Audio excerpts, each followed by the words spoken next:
Este vídeo é uma continuação. Se você está vendo isso daqui, apareceu recomendado para você, esse é o vídeo número 2. Ele não teve notificação, não está no feed de inscrições, porque o YouTube só permite 3 notificações por dia e eu já usei as 3.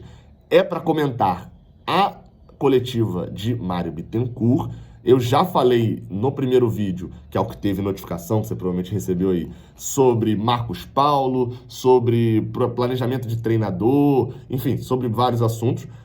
E agora eu vou para a segunda etapa aqui. Eu sou Gabriel Amaral, eu sou jornalista por formação e sou tricolor de coração. Esse aqui é o canal Raiz Tricolor. Deixe seu like aqui embaixo, se inscreva aqui no canal e vamos embora e manda esse vídeo aí para todo mundo, porque esse daqui não teve notificação, como eu falei. Bem, a segunda parte a gente vai falar mais um pouco aqui sobre finanças. Ele foi perguntado sobre a questão do orçamento enfim, a questão do aumento dos salários, encargos, algo que ele já tinha meio que falado em outros pontos, e a gente até aqui mesmo colocou que as despesas vêm mais altas porque as receitas vêm mais altas. Então, se o salário está mais alto, é porque parte do salário de 2020 vai ser pago em 2021. Aí a gente precisa ver isso no balanço também, para ver se esse dinheiro não saiu em 2020, vai sair em 2021 também, né? Ou seja, sai em dobro. Mas, enfim, até que saia o balanço, a gente não tem como muito falar disso. Ele falou que está aumentando também o investimento em salários, né, relacionados a futebol, salários e encargos, porque ele falou disso lá atrás, dos 20% de investimento a mais no futebol que ele pretendia fazer. Fica a dúvida se esse investimento de 20% é só no staff do futebol, é investimento em aparelho de fisiologia, é investimento como salário e encargo, de investimento de profissionais, de médico, de roupeiro a mais, enfim, de todo o back ali atrás. Ou se a gente pode contar que esse investimento de 20% também inclui jogadores. O Fluminense não compra jogadores, é muito raro isso acontecer. Tinha comprado em 2017, se eu não me engano. A última compra deve ter sido Richard Robinho, ou Sornosa e Orejuela, alguma coisa assim.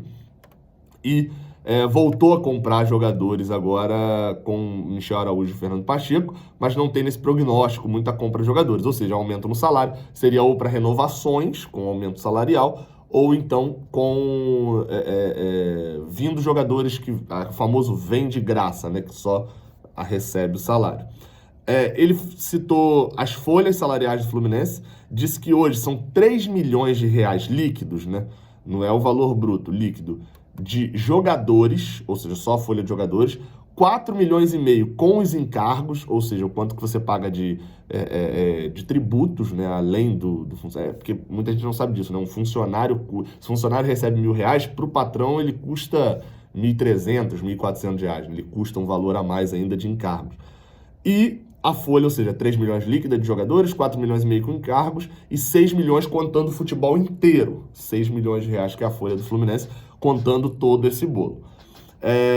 Ele ainda fala, nesse quesito finanças, ainda cita que ele acha que nesse ano o mercado vai aquecer, nesse ano 2021, porque o mercado vem retraído no ano passado, né, por causa da pandemia, então ele acha que vai aquecer, por isso acha que vai fazer mais vendas do que previa-se no ano passado mesmo sem pandemia, o que eu acho arriscado, porque eu não sei se o mercado vai aquecer, não sei se os times estão com tanto dinheiro assim, teve muita perda de renda, e eu não sei se a galera lá de fora vai chegar. Talvez aqueça, porque a nossa moeda está muito desvalorizada. Então a proposta aqui, sei lá, num cenário normal seria 10 milhões de euros, agora chega em 7 milhões de euros e a gente acaba em reais ganhando mais do que 10 há 2, 3 anos atrás. E citou um negócio em outras palavras, que ele não pode falar um negócio desse como presente, de que é algo que eu já cito aqui há muito tempo, que Xerém é a nossa diferença em relação ao Botafogo. Se o Fluminense não vender jogador, e a gente coloca Xerém, porque a maioria massiva de jogadores são vendidos são de Xerém, a gente não consegue se sustentar. E eu falo isso há um bom tempo, essa é a grande verdade. A reclamação é muito mais do como se vende, ou do quem se vende, do que propriamente de vender ou não vender. A gente entende isso, né? Aí agora vem assuntos que são mais rápidos, tá? Primeiro, critérios de contratação de 2021 e se a diretoria se sentiria responsável por não ir à Libertadores. Achei interessante essa pergunta e ele basicamente falou que a responsabilidade é sempre do presidente. Ok, então podemos responsabilizá-lo por não ir à Libertadores, e acho justo, inclusive, porque muitas escolhas do meio do campeonato, quando a gente já tinha uma postura e uma possibilidade grande de ir para a Libertadores, foram tomadas pelo presidente, inclusive a manutenção do técnico, como eu falei no vídeo anterior, que é um erro, né? Você manter o técnico é um erro. Nesse momento, o Fluminense não ter um treinador para 2021 ferra o planejamento de 2021, porque pode ferrar o 2020. E sobre os critérios para a contratação de 2021 em relação à idade também, né? Porque o Fluminense vem contratando jogadores de idade mais avançada. Ele usou, para justificar isso, de que a média de idade do elenco do Fluminense não é tão alta. Aí eu pergunto, qual é o critério para usar a média de idade do elenco? É quem jogou no Brasileirão Sub-20, no Brasileirão 2020? Porque se for quem jogou, tem umas roubadazinhas ali, né? Você tem um Nascimento que jogou meio partida, Christian, Dani Bolt, todos esses, se eu não me engano, o Nascimento acho que foi outro jogo, mas Christian e Dani Bolt jogaram contra o Goiás, todos jogadores ali de 20 anos, 21 anos, etc, que entraram, jogaram 3 minutos e contariam no bolo. Luan Freitas, que foi incorporado, treinou o ano todo no profissional, mas não jogou nenhum minuto. Conta nessa conta? Porque assim, senão é muito mole. O Fluminense tem muitos jogadores da base incorporados ali ao Sub-23 e ao profissional. Então é óbvio que a média do elenco vai ser muito alta, vai ser muito baixa, né? Porque mesmo você tendo um jogador como o Nenê, você tem o Miguel incorporado que não joga e tem 16 anos. E aí compensa, e se você... 17, né? Se você comparar a questão da média de idade de Miguel com o Nenê, se eu botar a média, né? Miguel e Nenê, você vai ter ali o que? Uma média de 25 anos, talvez, né? Nenê com 40, vamos botar Nenê com 40 e Miguel com 18. Aí tem 58 dividido por 2.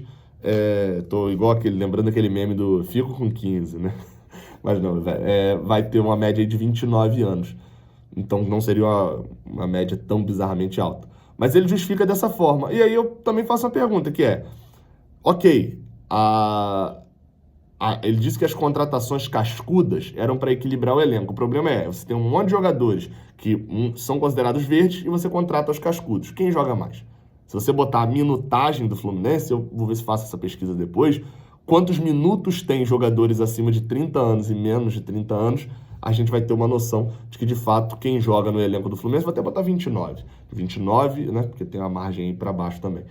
De 29 para cima e de 29 para baixo, a gente vai ver que a maior minutagem do Fluminense é sempre dos jogadores acima dos 29 anos, né? Então, é a maioria de 29 anos, então não justifica tanto dizer que o elenco é muito novo, se quem joga são os mais velhos, né? Aí em algumas posições. Aspirantes. Mudança de ideia no aspirantes. Ele começa falando sobre o projeto... Olha como que ele começa. O projeto para ter no futuro próximo 100% da base. Ok, consigo entender que se o projeto é sub-23, você precisa ter pelo menos ali 2 gerações da base, né? Passou ali sub-20. Por exemplo, se o projeto começa em 2015, a geração que nasceu em 95 está no último ano de sub-20 e ela vai ter a sua última chance em 2018. Consigo entender de que, de fato, é no futuro próximo. Porém, a concepção do projeto que ele explica, e depois ele passa 4 minutos, sei lá, explicando toda a concepção e tal, do projeto de você ter, de você segurar, você não perder o garoto da base, você não precisar ficar pagando salário pro jogador jogar no CRB, no Paraná, no Operário e etc. Nossa, tudo lindo mesmo. Só que não é exatamente como está sendo feito. Eu lancei um vídeo hoje aqui no canal sobre o projeto de aspirantes.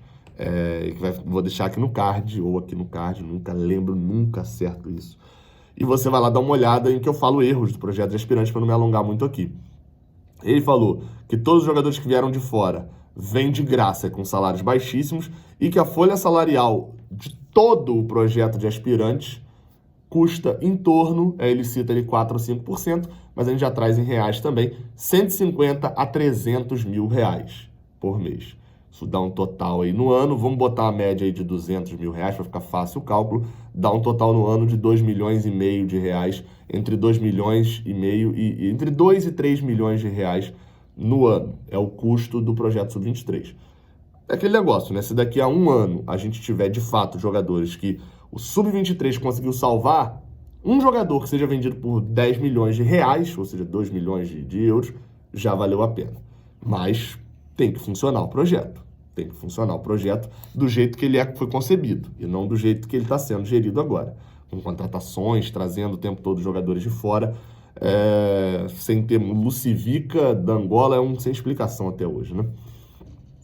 Para finalizar, sobre Samuel Xavier, se ele confirmava a negociação de Samuel Xavier, que já tem informação publicada em vários sites de que existe um pré-contrato do Fluminense com o jogador. Bem, ele falou que não tem nenhuma negociação em andamento no momento, e que ele conversou com o Ceará no meio do campeonato, tentou, mas eles não liberaram o jogador. E aí eu coloco aqui um comentário. No momento, ele não vai poder dizer, ele não pode dizer que o jogador do Ceará já está contratado e acertado com o Fluminense. Com o jogador ainda no Ceará, ele pode ser afastado de lá, pode causar um problema. Enfim, ele não pode dizer que já assinou, o jogador nem foi assinado, nem foi anunciado, não assinou o contrato, etc. É óbvio que tem muita coisa ali que ele não pode dizer, mas não tinha necessidade de dizer que não tem negociação, né? Poderia falar, é um jogador que interessa ao Fluminense, mas no momento a gente não tem nada assinado com o jogador. Ou, nem para não dizer nada assinado, no momento a gente está mais preocupado em terminar essa temporada com os laterais que a gente tem e dar a resposta que o blá blá blá Mário entende do blá blá blá. Ele poderia ter feito a enrolação, não tem a necessidade de não ter nenhuma negociação em andamento, a não ser que todas as informações de vários sites que apuraram estejam erradas e de que, de fato, o Fluminense, no momento, não tenha negociado nada ainda com o Samuel Xavier, que é bem difícil. Teve pergunta também sobre 2009, no quesito velhos versus jovens, né, dentro do elenco. Basicamente, ele ali cita 200 coisas de 2009, etc, etc. Mas ele diz que, no fim das contas, que ele não interfere no campo, que o campo é com os técnicos. Beleza, né? É a resposta dele. Os dois últimos assuntos. Profute, ele falou que as parcelas estavam suspensas. Até o fim de janeiro, ele precisa pagar R$2.800.000, porque as parcelas ficaram suspensas durante a pandemia. Do nada, paga à vista agora até o final de janeiro. Rodolfo vai ser reincorporado ao elenco, né, reintegrado ao elenco, mas ele tem noção de que tem, assim, basicamente o que o Mário Bittencourt disse ali, quando diz que ele tem noção de que tem goleiro vindo da base, que tem goleiro já estabelecido, etc, é que, olha só, Rodolfo, a gente vai te dar um lugar aqui pra treinar e tal, de boa, você manter a forma física, mas você não vai jogar. Dificilmente você vai jogar, porque seu desempenho, você tá 2 anos parado, né, praticamente, e... Além disso, os goleiros que a gente tem bons goleiros vindo da base, o nosso goleiro titular hoje não é um problema, então você não deve jogar. E teve um acordo também com o Rodolfo para, durante todo o processo, o Fluminense não deixar o jogador desamparado, acho correta a postura. O Fluminense paga até o final do contrato dele só 25% do salário, deve dar um valor não tão alto para o clube. E por último, a questão de Nenê e de confusão, né? Foi perguntado sobre se Nenê foi... quando foi barrado, de fato, arrumou confusão, se teve problema em vestiário, etc. E aí a resposta dele foi a seguinte, eu fiz alguns tópicos. Isso daí é assunto deles, ele não presenciou nada, é clichê dizer que o jogador saiu e ficou chateado, todos ficam chateados quando saem, um grupo de jogadores são 11 felizes e outros querendo entrar, certamente Nenê ficou chateado por não estar entre os 11, e tudo isso só acontece por causa da derrota feia. Isso foi o que ele falou. E, de certa forma, como eu falei aqui no canal, né? Com certeza, Nenê ficou chateado. O problema em relação a Nenê, quando a gente vai avaliar isso, é o histórico. Nenê é um jogador que já tem histórico disso no Vasco e no São Paulo, de quando foi para o banco, ficar chateado além do normal, além do padrão. E por último, ele cita sobre questão de racha interna, etc., e todas as polêmicas criadas recentemente, de que no Flamengo está acontecendo a mesma coisa, e de que isso só está acontecendo por causa da fase ruim. Eu não sei se tudo é por causa da fase ruim, até porque a notícia de Nenê, etc., vem muito mais à tona depois da vitória do Fla-Flu, onde a fase não era ruim, né? Pelo menos a questão de Nenê ter sido barrado foi publicado no UOL, inicialmente a notícia. E ele ter ficado irritado, ter falado que iam sentir a falta dele no clássico, etc. Enfim, e aquilo veio após uma vitória. Então, o ambiente não estava conturbado. Uma vitória contra o Flamengo era é a primeira em brasileiros desde 2016, né? Tava um negócio meio ridículo do Fluminense contra o Flamengo. Ou seja, foi uma vitória épica e tal, então não tinha nada ali de aproveitar um ambiente ruim para poder causar. Ele falou em relação à racha interna e falou a confusão, a notícia que saiu agora, né, de que tem racha dentro do elenco e etc., que é a mesma coisa em relação ao Flamengo, só com outros nomes. E, de fato, eu acompanhei um pouco essa relação do Flamengo lá de panela de Diego, de grupo não sei o que lá, porque, enfim, minha esposa é flamenguista, né, então acabo conversando também sobre alguns assuntos de lá e ficando antenado nisso também. E, de fato, a situação é muito parecida. E como eu sempre falo aqui, eu trago as informações aqui para o canal, dificilmente eu trago informações aqui e tal, porque eu sempre tento trazer já, ó, a assessoria falou isso, tem essa aqui, tem isso de informação, tem isso daqui para poder mostrar, etc. Eu sempre tomo esse cuidado, até porque isso é um cuidado jornalístico, né? Eu sou formado em jornalismo e respeito ali os processos jornalísticos. Então, dentro desse processo, como toda essa confusão e etc., eu trago esclarecimento do presidente. Acho que não vale muito comentar nesse momento. Além disso, é bom a gente esperar a repercussão e ver se de fato surgem provas de todas as acusações, etc. Enfim, o André, até do Sentimento Tricolor, foi quem trouxe a informação, assistiu uma parte da live lá dele, ele falando sobre a situação. Isso foi passado para ele. Não estou falando que o André mentiu, informação furada, etc. Não é. Só o que estou falando é que eu sempre prefiro esperar esse tipo de situação, porque não é uma situação tão simples, né? Então, dentro disso, de fato, se assemelha muito ao que estão se falando dentro do Flamengo, das panelas, mas também vai contra o Mário Bittencourt, que foi só por causa da derrota. Quando foi na vitória, também teve a situação publicada no UOL de Nenê ter ficado realmente irritado. Enfim, isso tudo que o Mário Bittencourt falou na coletiva em 1h30, eu resumi, olha só, tudo que ele falou, eu trouxe aqui para o canal, expliquei algumas coisas, concordei, discordei, dei minha opinião e deu 30 minutos de vídeo, né? 16 desse, 15 do outro, 31 minutos de vídeo. Eu tô com poder de conciso, eu não sou conciso, tá? Eu sou muito prolixo, mas Mário Bittencourt consegue ser 10 vezes mais do que eu. Saudações tricolores, até a próxima, valeu!